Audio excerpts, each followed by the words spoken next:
देश का दिल कहे जाने वाले मध्य प्रदेश में सत्ता परिवर्तन के बाद अब उपचुनाव संपन्न होने हैं, जिसके लिए कांग्रेस भाजपा के साथ अन्य पार्टियां भी अपने चुनावी समीकरण के साथ जनता के बीच जा रही हैं। अपनी छवि बनाने की पुरजोर कोशिश भी कर रही हैं।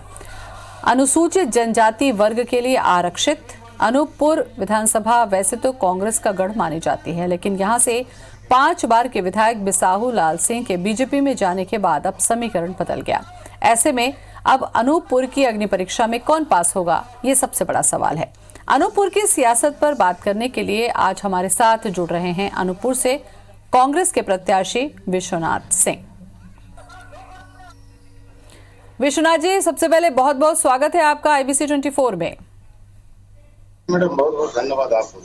विश्वनाथ जी, मैं आपसे जानना चाहूंगी कि अनूपपुर की जो सीट है, यहाँ पर कांग्रेस की तैयारी किस तरीके से है, कौन से ऐसे मुद्दे, क्योंकि कांग्रेस का ही जनाधार यहाँ पर सबसे ज्यादा मजबूत रहा है। अनूपपुर विधानसभा में बोलें। अनूपपुर विधानसभा से अनूपपुर के मतदाताओं ने कांग्रेस के विधायक को जिताया था और कांग्रेस के विधायक पार्टी छोड़ के दूसरे पार्टी में चला गया है। इसलिए अनूपपुर के मतदाताओं में रोष है और अनूपपुर से फिर कांग्रेस के विधायक को भोपाल के लिए भेजेंगे। हेलो जी जी, सुन रहे हैं विश्वनाथ जी, बताएं आप। आपको मेरी आवाज मिल रही है विश्वनाथ जी? जी जी, तो आप अपनी बातें रखें, उसके बाद मैं सवाल करूंगी आपसे। जी बोलें। एक बार फिर से बोलिए। मैंने पूछा कि कांग्रेस की कैसी तैयारी है और आप कितने तैयार हैं इस चुनाव के लिए? कांग्रेस की तैयारी 220 पोलिंग बूथ में अपने कार्यकर्ता तैयार हैं और सभी मंडलम बूथ स्तर में जा जाके कांग्रेस के पदाधिकारी और कांग्रेस के वरिष्ठ नेता जाके कांग्रेस की विचारधारा को बता रहे हैं और पूरी तैयारी है कि कांग्रेस के प्रत्याशी अनूपपुर विधानसभा से जिता के और भोपाल भेजेंगे। बिसाहू लाल सिंह अब बीजेपी में जा चुके हैं, लेकिन अभी आपने देखा होगा कि कांग्रेस का इसको गढ़ माना जाता है, कांग्रेस उनको वोट करती रही है। ऐसे में उनके चले जाने से जनाधार उनके साथ चला जाएगा बीजेपी की तरफ, या फिर आपको लगता है कि कांग्रेस का जनाधार आपके साथ रहेगा? देखिए, जब तक कांग्रेस में थे तो कांग्रेस उनके साथ थी। आज वो कांग्रेस छोड़ के बीजेपी में चले गए हैं तो कांग्रेस के सभी कार्यकर्ता कांग्रेस के साथ है और कांग्रेस का ही जनाधार है। तो क्या दल बदल का फायदा मिलेगा आपको लग रहा है कांग्रेस को? जी, दल बदल कांग्रेस यहाँ पहले से मजबूत है और इस बार भी कांग्रेस को ही यहाँ से बहुमत मिलेगा। जी, चूंकि सत्ता में बीजेपी है यहाँ पर, ऐसे में बीजेपी में चले जाने के बाद में उनका भी अपना समर्थक होंगे, उनके भी अपने प्रशंसक होंगे। आपको नहीं लगता कि चुनौती कांग्रेस के लिए यहाँ पर होगी? देखिए, अनूपपुर विधानसभा में अनूपपुर जिले के तीनों सीटें आप मान के चलिए कि यहाँ कांग्रेस का पहले से जनाधार है और अभी भी रहेगा। अनूपपुर जिले में 2 बार 15 साल की सरकार में 2 बार बीजेपी का विधायक था, 1 बार कांग्रेस के विधायक था। इस बार फिर कांग्रेस के विधायक 2018 में यहाँ से चुने गए थे, जिसके वजह से कांग्रेस की सरकार बनी थी। जी, विश्वनाथ जी, कांग्रेस के यहाँ रहते हुए अनूपपुर का कितना विकास हुआ, ये मैं आपसे जानना चाहूंगी। कौन कौन से ऐसे मुद्दे हैं जिसको लेकर आप जाएंगे? कांग्रेस के टाइम में अनूपपुर जिले अस्तित्व में आया था और 2003 में इसके बाद लगातार 15 वर्ष तक मध्य प्रदेश में बीजेपी की सरकार थी। इसके वजह से अनूपपुर जिले में विकास शून्य है और इस 2018 में फिर कांग्रेस की सरकार बनी है और कांग्रेस के सरकार बहुत अच्छे से यहाँ विकास की काम कर रही थी। पर ये अनूपपुर के विधायक जो पार्टी छोड़ के और कांग्रेस सरकार गिरा के चली गई है, इसके वजह से यहाँ भी 6 महीने से हर तरह के काम रुके पड़े हैं। विश्वनाथ जी, ये मैं आपसे जानना चाहूंगी कि जब बिसाहू लाल जी जब बीजेपी में गए तो उनके साथ साथ बहुत सारे उनके समर्थक, हजारों की संख्या में उनके समर्थक भी बीजेपी में शामिल हो गए थे। आपको नहीं लगता है कि बड़ी संख्या के चले जाने से कांग्रेस के लिए जो है वो मुश्किलें बढ़ेंगी?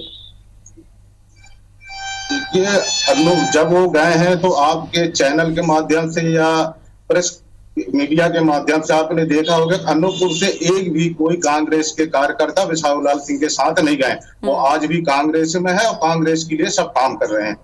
ठीक है, अब ये बताइए मुझे कि अनूपपुर में वर्तमान में ऐसे कौन कौन से मुद्दे हैं, क्योंकि विकास एक बहुत बड़ा मुद्दा रहा है, क्योंकि अनुसूचित जनजाति की ये सीट रही है। ऐसे में यहाँ से कौन कौन से ऐसे प्रमुख मुद्दे हैं जिनको वादों को पूरा करने के लिहाज से कांग्रेस फिर से लोगों के बीच जा सकती है? कांग्रेस पार्टी 2018 में अपने वचन पत्र में तैयार किया था कि किसानों का कर्जा मांग 100 रुपए में 100 यूनिट बिजली देने का वादा किया था, वो सुचारू रूप से चल रहा था। और ये जो ये भू माफिया और रेत माफिया ये सब मिलके कांग्रेस की सरकार को गिरा दिए, जिसके वजह से आज यहाँ ये सब समस्याओं का निराकरण नहीं हो पा रहा है। हमारे अनूपपुर जिले का मेन समस्या है फ्लाईओवर। जो फ्लाईओवर के मुआवजा वितरण कांग्रेस पार्टी की सरकार बनते ही सबको मिल गया था और अभी तक काम चालू नहीं हो पाया। अभी कुछ दिन पहले हाल ही में अनूपपुर में माननीय मुख्यमंत्री जी का दौरा हुआ था और वो दोबारा फिर वहां भूमि पूजन कर रहे थे, क्योंकि पहले से वो काम स्वीकृत है और उनके मुआवजा कांग्रेस पार्टी के सरकार अभी कुछ महीने पहले यहाँ वितरण की है। और यहाँ का मेन मुद्दा है गर्ल्स डिग्री कॉलेज नहीं है, यहाँ सिंचाई का साधन नहीं है, जो यहाँ के मेन मुद्दा है। 15 साल बीजेपी सत्ता में रही विश्वनाथ जी, उस दौरान कितना विकास हुआ था अनूपपुर का? 15 साल पहले अनूपपुर जिला अस्तित्व में आया। आज अनूपपुर जिले में शिक्षा और स्वास्थ्य का यहाँ बिल्कुल कोई काम नहीं है। अगर किसी को कोई ज्यादा बीमार है तो वो शहडोल या जबलपुर उसको यहाँ से लेके जाना पड़ा। अगर 15 साल मध्य प्रदेश की सरकार अगर अच्छे से यहाँ विकास की होती तो आज ये दिन देखना न पड़ता कि अनूपपुर से छोटे मोटे बीमार पड़ने पर शहडोल या जबलपुर लेके उन्हें जाना नहीं पड़ता। अच्छा ये बताइए, क्योंकि जब दल बदल होता है, जब वहां की जनता किसी को चुनती है अपने लिए और वो पार्टी छोड़कर दूसरी जगह चला जाता है, ऐसे में क्या जनता के बीच जब आप जाते हैं तो वो आक्रोश क्या देखने को मिलता है क्या आपको? हर गांव में विधानसभा अनूपपुर के 220 पोलिंग बूथ में जाके हम सब कार्यकर्ता कांग्रेस पार्टी के गए हैं। वहां जनता ऐसा लग रहा है कि उसे इस बार हर पोलिंग बूथ में उनकी जमानत जब्त करेंगे, ये जनता में आक्रोश है।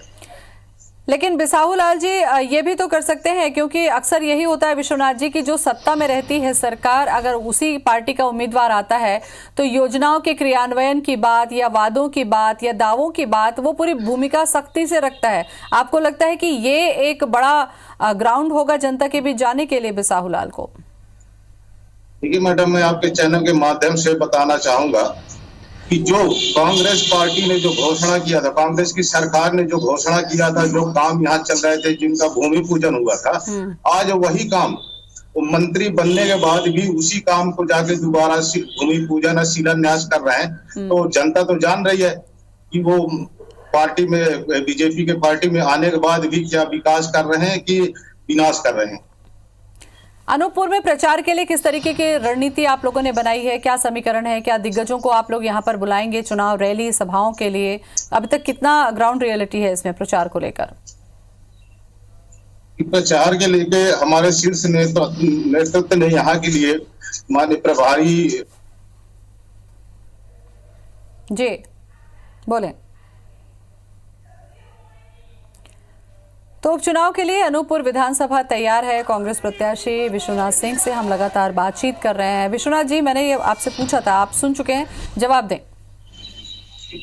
हमारे अनूपपुर जिले के जिला कांग्रेस कमेटी का अध्यक्ष माननीय पुष्पराजगढ़ विधायक, माननीय कोतवा विधायक, ये पूरे क्षेत्र में डटे हैं और जमकर हम उनके क्रियाकलापों को जनता तक लेके जाएंगे और जनता को बताएंगे।